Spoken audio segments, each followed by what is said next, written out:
Well, in his much-awaited weekly newsletter, Chris Wood of Jefferies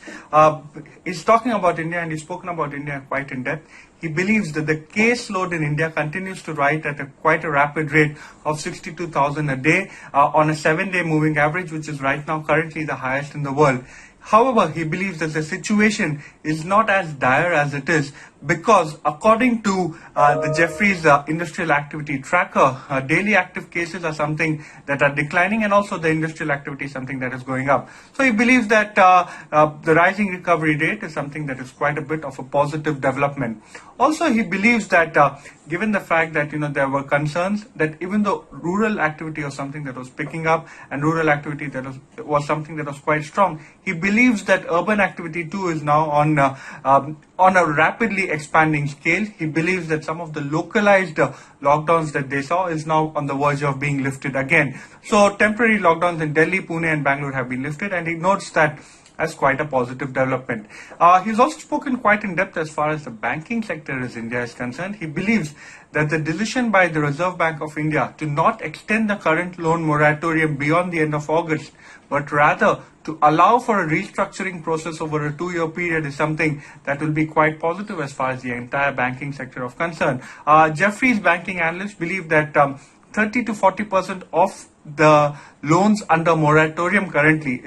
are something that would be required to be restructured, which implies that the restructured loans, as far as large lenders are concerned, could be 5 to 10% of the total loans in the system. He also believes that the above development is something that is quite positive and should have been preferred to a further extension of the moratorium. He also believes that given the fact that Indian banks as well as NBFCs since early July have already raised almost $9 billion of equity out of the total 11 billion that they intend to raise, they believe that this is something that ensures they have quite a bit of a war chest ready as far as the entire, in order to deal with any kind of provisioning that they would need to make. He also notes quite a bit of a difference as far as the political landscape in India as well as the US is concerned. He believes while Donald Trump has been suffering from as far as his response to COVID is concerned, he believes that the surging caseload in India, despite the aggressive lockdown, has not dampened the public enthusiasm and the public support as far as Narendra Modi was enjoying politically. He believes rather the reverse is the case. He also believes that there has been a dramatic rise in popularity as far as any leader is concerned for Narendra Modi, and a lot of the people in a poll conducted by a magazine recently actually found Narendra Modi's